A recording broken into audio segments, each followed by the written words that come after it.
Bonjour à tous, ravi de retrouver sur canalturf.com pour évoquer le programme de ce samedi 18 décembre. Quintet Plus sur l'hippodrome de Paris-Vincennes, le prix Michel Doury. Nous évoquerons dans un premier temps ce quintet avant de nous diriger sur quelques autres courses également sur l'hippodrome de Paris-Vincennes où j'ai des coups de cœur à vous transmettre. Ensuite, direction l'hippodrome d'Agen où j'ai pu converser avec plusieurs professionnels y participant et ce avec une chance. Je pense notamment à Reynald de Coppens ou encore Pascal Maurice Manceau qui auront a priori de bonnes cartouches. Concernant le quintet de ce samedi 18 décembre, prix Michel Toury, j'aime beaucoup le numéro 2 dans cette épreuve, c'est Velvet Gio, un cheval qui vient de prouver sa forme dans des bons lots en Scandinavie, en Suède. Il a déjà couru à Vincennes, d'ailleurs il s'y est produit à 4 reprises pour 2 places de deuxième, une place de troisième et une quatrième place également. Et ce au niveau groupe 3. Il a notamment concouru et fait jeu égal avec un certain Violetto Jet. La distance des 2100 mètres sont parfaitement adaptées pour lui. Il a de la vitesse, il a un bon numéro derrière les ailes de l'autostart qui présente à mon avis de solides garanties. Il peut même s'imposer. On lui posera le numéro 1, Marcello Wibb, qui reste sur 3 succès de rang. Il a notamment remporté un quintet plus début octobre. Il a également gagné sur le parcours proposé au mois de novembre. C'est également un postulant sérieux aux toutes premières places. Le 2, Velvelgio, et le numéro 1, Marcello Wibb. On peut le reposer le 7, Copsy, un cheval qui, certes, est plus âgé qu'eux, mais c'est un cheval qui a encore peu couru suite à des envies de santé. Il possède une bonne vitesse de base.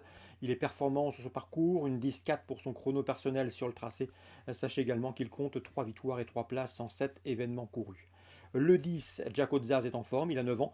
Il vient de s'imposer dernièrement. En dépit de son numéro en deuxième ligne, il mérite le crédit, a fortiori avec Jean-Michel Bazir aux manettes.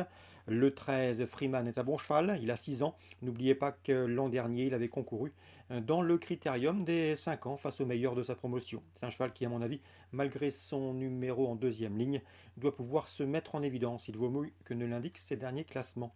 Le 4, Fox Roxy, a lui aussi eu l'occasion d'affronter les meilleurs de sa promotion. Il avait notamment pris la 5e place du critérium des 4 ans il y a de cela 2 ans. C'est un cheval ici avec un bon numéro derrière la voiture qui peut parfaitement se mettre en évidence, tout du moins pour l'obtention d'un accessite. Le 12, Equinox, est en forme. Il reste sur 2 places de deuxième. Son numéro en deuxième ligne va le contraindre à subir la course, mais c'est un bon finisseur. Il peut intégrer le quintet gagnant.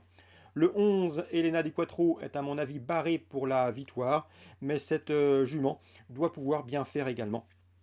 Une jument qui a de la vitesse, qui a la faveur d'un parcours caché comme elle les apprécie, peut parfaitement venir retirer son épingle du jeu. En canon partant, on citera le numéro 9, Wall Lotalov, résumé chiffré, 2 à 7, 10. Devant le 13, le 4, le 12 et le 11.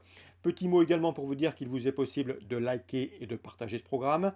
Concernant la suite du programme à Vincennes, dans la première, j'aime beaucoup le 106 Ikem, cheval estimé par Franck Leblanc, cheval de qualité. Il compte 9 courses au compteur, 3 victoires, auxquelles s'ajoutent 3 places également parmi les 3 premiers. C'est une première chance. Je lui associerai le 7 dans cette preuve. C'est Icarius Della, Isocrate, pardon, Isocrate Della, un cheval qui a déjà couru au niveau groupe 3 et ce dernièrement, et qui retrouve ici une belle occasion de se mettre en évidence. Il compte déjà une victoire et 7 podiums en 12 courses courues.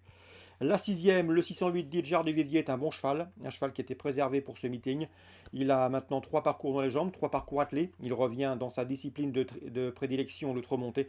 Et à mon avis, ici, avec Eric Raffin-Ancel, il doit pouvoir s'illustrer d'emblée dès son retour sous la selle. On peut lui associer le 611 Dino Volo et le 6 également Eden Lauvernier, qui ont pris les 2 premières places d'une épreuve de même facture disputée début novembre. Concernant la huitième, attention 807 Icarus of Citrus. Le cheval s'est fait remarquer lors de ses derniers parcours. À l'attelé, il a bien fini, à mon avis, pour son retour outre-montée. Ça peut faire tilt, le 807 Icarus of Citrus. Agen, Réunion 2, dans la première, Pascal Mansour à 2 partants. Le 114, Amiral Nelson, c'est un bon cheval. Il vaut un lot de ce genre, mais il doit en 25 mètres. Il faudra bénéficier d'un bon parcours. Mais d'après son entraîneur, il peut faire les 800 derniers et figurer pour les premières places. Il a la pointure. Le 101, Ipid Benak, était dans sa jeunesse prometteur, peut-être meilleur qu'Amiral Nelson en début de carrière. Le cheval a eu un petit coup de mou, il revient progressivement au mieux, on va le courir caché. Mais Pascal Manceau était clair, en valeur pure, ce n'est pas certain qu'Amiral Nelson le 14 puisse rendre la distance au 101 Ipid Benak. Donc attention, glissez-le dans vos jeux. On peut le rassocier au 25 mètres le 115 Hot Summer qui reste sur 3 succès. Concernant Reynald Coppens, confiant que le 303 Galinette Bleue, elle a vraiment tout pour elle. Un bon numéro derrière la voiture, le 3. Engagement idéal au plafond des gains, pieds nus. Elle a la pointure, elle a été préservée, c'est une bonne droitière. Je l'aime beaucoup, le 303 Galinette Bleue. Écurie Coppens également avec le 408 et Go Fast de 20. Lui aussi, bon droitier, numéro 8 certes, mais un numéro qui n'est pas forcément un mal car le cheval n'aime pas trop le contact avec les autres chevaux. Il peut s'installer en tête de course, à mon avis, s'il parvient à le faire, il peut les emmener très loin. Le 408, Go Fast de 20.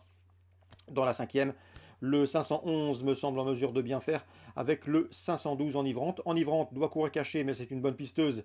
Elle sait finir vite, sa pointe de vitesse va faire des ravages. Le 511 Écrin du Drô est un cheval dur à l'effort. Christophe Fate est confiant, le cheval est prêt et en mesure de bien faire. Donc pour Agen Réunion 2, on a retenu 114, 101, 115. On a retenu le 303, le 408, le 511 et le 512. Excellent jeu à tous, bonne journée, rendez-vous demain.